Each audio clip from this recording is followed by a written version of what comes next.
That'll teach you not to mess with the cat lady.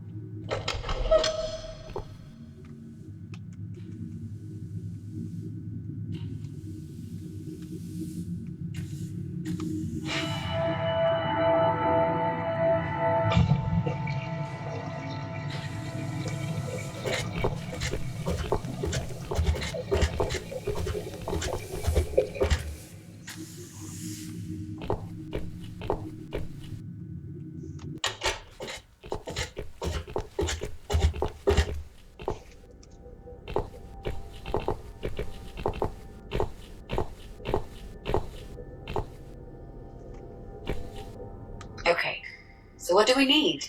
Well, basically, we need 3 things.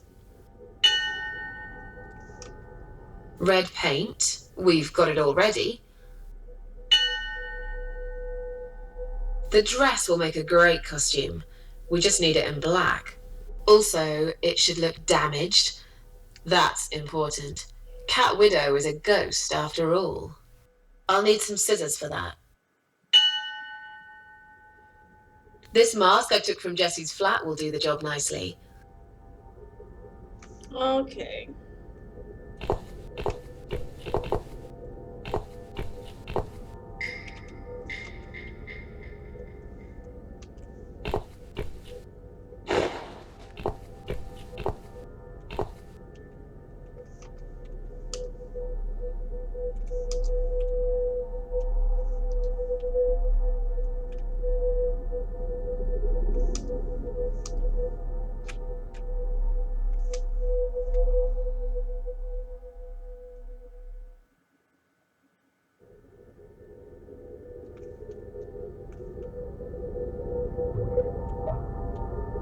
Oh.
Okay, now we'll use the scissors.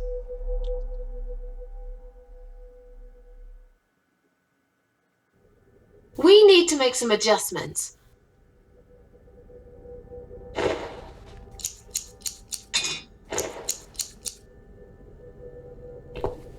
Now this is a dress worthy of the Cat Widow. Why don't you admit it was too small for you? Ha ha, bloody ha. Why don't you just shut up? Whoever wore this dress probably hadn't eaten in years. You'd struggle to get a skeleton into it. Okay. This is it. We've got all we need. Great! Are you going to tell me about the Cat Widow now? So then, Yes, children, it's story It's time. story time, Mitzi. The legend says there was once a bad man who hated cats. He hated his neighbors too, and his job. And when it rained, he'd curse and smash things.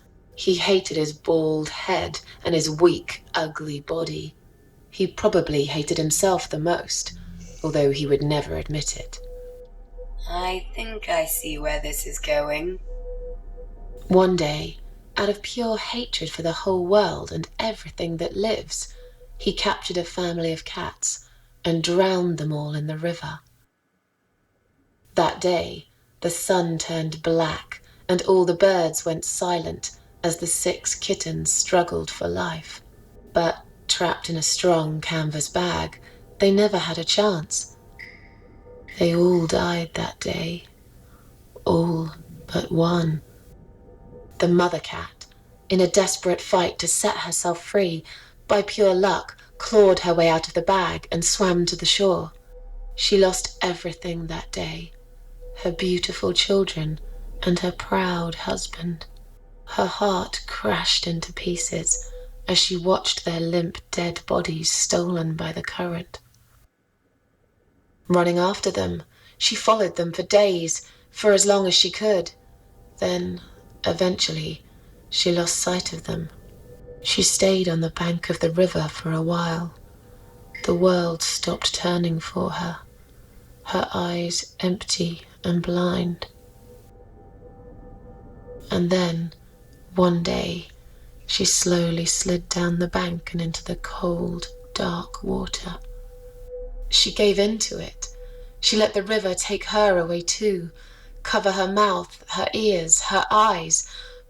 But as the water filled her lungs and she started slipping into darkness, there was another strange feeling that burst in her mind like a ball of flames. Anger, rage even. Her last craving, before she drowned, was for revenge, for blood.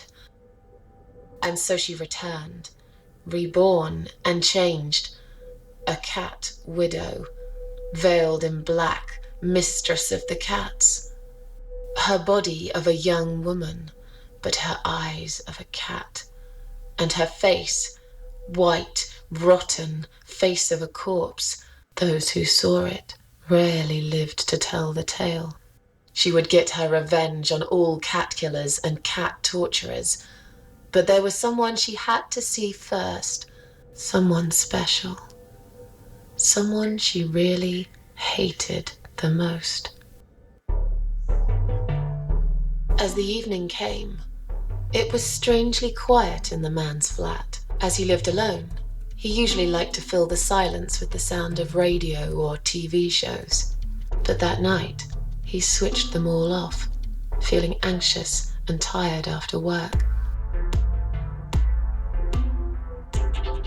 Okay, so we just wait until we're in control then.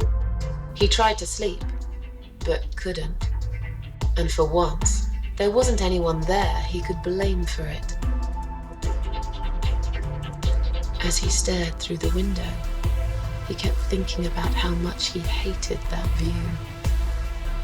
He liked it once, a long time ago, when his wife was still there and they were happy together. Suddenly, he heard knocking on the door. Some part of him was glad, because that meant he could take it out on whoever decided to bother him.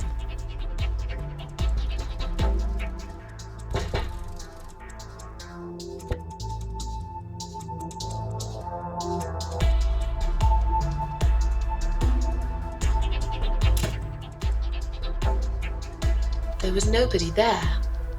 He almost felt disappointed, but before he turned to walk away, he suddenly noticed something down the hall.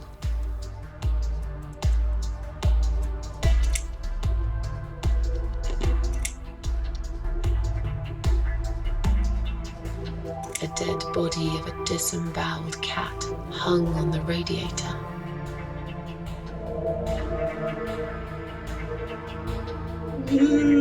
Are you kidding me? Where would we get a dead cat from? I think that would be taking it a step too far. I'm sure you'll agree.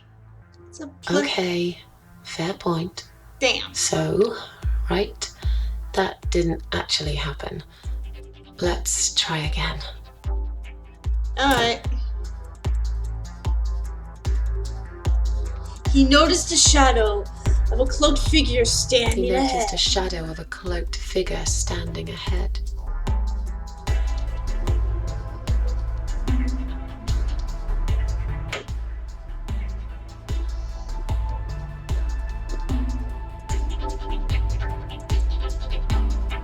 stopped again. He couldn't believe his eyes.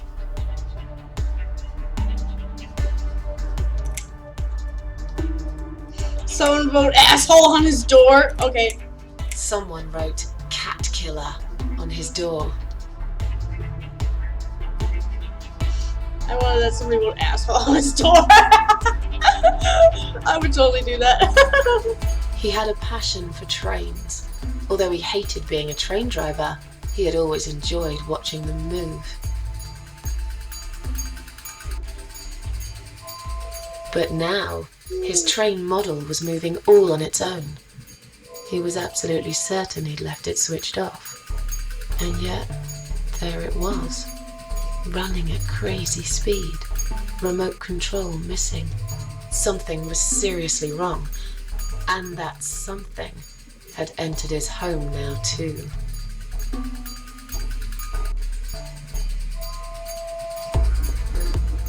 Oh, I get to take control and you just follow along the story. He hoped he was just imagining things, tired as he was.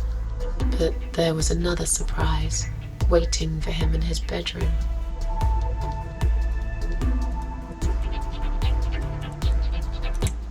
Cat Widow is here was written all over the wall.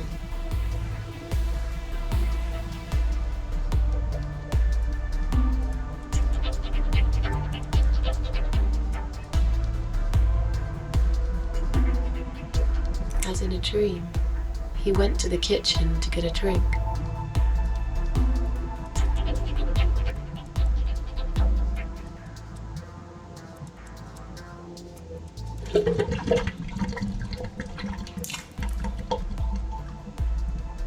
There was no water. He knew there were valves in the basement that turned it off, but no one's been down there for years. He felt sick. None of this made any sense. And yet, deep down, he knew what he did to the cats was wrong. There was a part of him that almost wanted to be punished. The part he tried so hard to hide. He thought he'd heard something in the corridor. Was there someone there with him? Somebody might cry. Oh. His head was spinning. He felt ambushed, trapped, like an animal. He had to get out of there. Getting really scared now, he decided to call the police.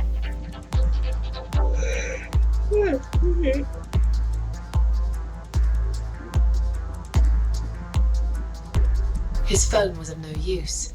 The SIM card had been removed, and that wasn't even the worst part. There was a Verizon photo of a black cat set as screensaver. He remembered this cat. He'd watched that strange pest control man put it in a cage and into his van. He'd looked at it through the window for a while, then pulled the curtains and went to bed.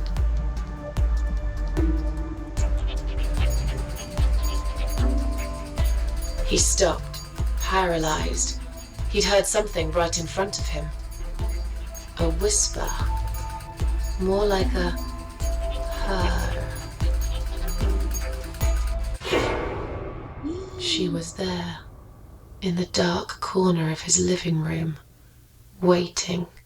Black veil covering that pale, dead face, and yet he could almost feel Cat Widow's eyes piercing through him.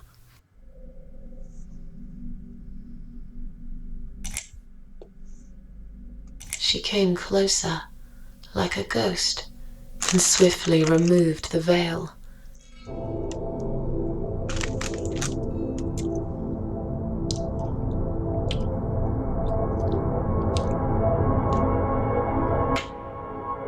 She came back for him, to take him to the river, to make him pay for what he'd done. As he looked into her eyes, he could feel the world spinning around him, his knees go weak, his pants suddenly wet around his crotch. He pissed his pants. As much as he hated life, he didn't want to die either. Inside, he was just a big, stinking